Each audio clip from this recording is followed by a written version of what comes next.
এই কাজল লতাটা তো আছে, এটা দিয়ে একবার চেষ্টা করে দেখবো।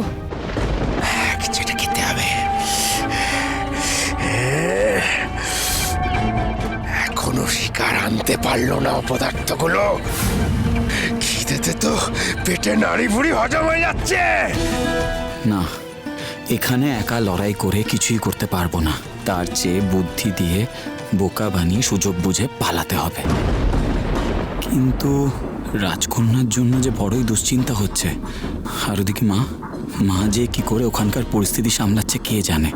আমি আর রাজকন্যা দুজনেই একসাথে ব্যাদরাজ্য থেকে উধাও, আর সেটা জানাজানি হলো তো মহা মুশকিল হবে। আসো আসো, তাড়াতাড়ি আসো, তাড়াতাড়ি আসো।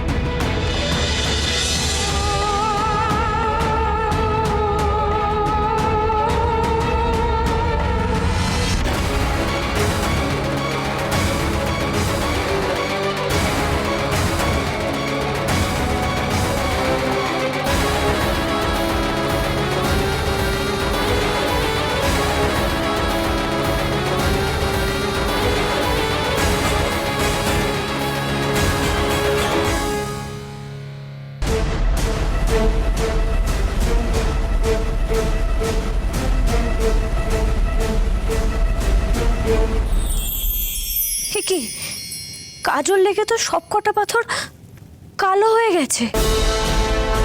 এই একটা পাথর তো কালো হয়নি, এটা তো এখনো লাল আছে।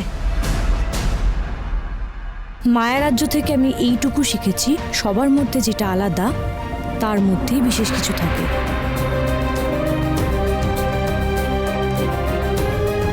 এই কাজল লতা কি আমাকে সেটাই বোঝানোর চেষ্টা করছে? মন বলছে এই পাথরটাতেই বন্দি আছে ও। ভয় পেও না তুমি বন্ধু, ভয় পেও না, আমি তোমাকে মুক্ত করতে পারবো। তুমি ভয় পেও না, দাঁড়াও।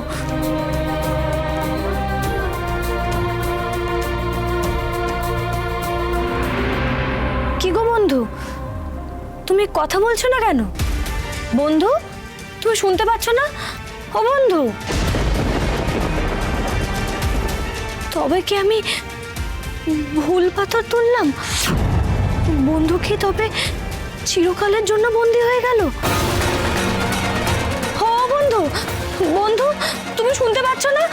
উত্তর দাও। ও বন্ধু, তুমি তো আমাকে চুপ থাকতে বললে, তাই তো চুপটি করে আছি। এই তো, তবে আমি ঠিক পাথরে তুলেছি। দাঁড়াও বন্ধু, আমি তোমাকে এক্ষুনি মুক্ত করে দিচ্ছি, দাঁড়াও।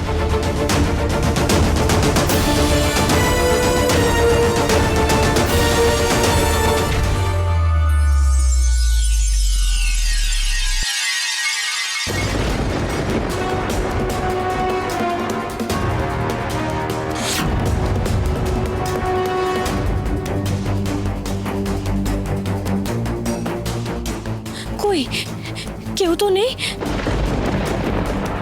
তবে কি আমি ভুল করে ফেললাম? ভুল নয়, একেবারে ঠিক। এই যে হাসছি আমি, দেখো, ঠিক ঠিক। কোথায় তুমি? কোথায়? কই আমি তো দেখতে পাচ্ছি না তোমাকে। এই তো তোমার সামনে, পায়ের দিকে তাকিয়ে দেখো।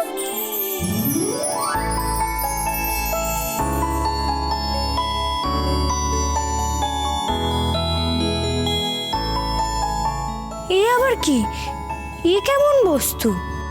বস্তু আবার কি, দিব্যি কথা বলছি দেখছি তোমারই মতো। আমি পড়ি, নাম আমার তত্তরি। পরি?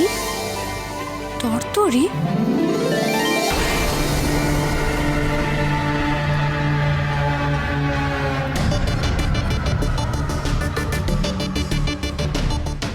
এবার আমাকে পালাতে হবে, আগে রাজকন্যার সন্ধানে যেতে হবে।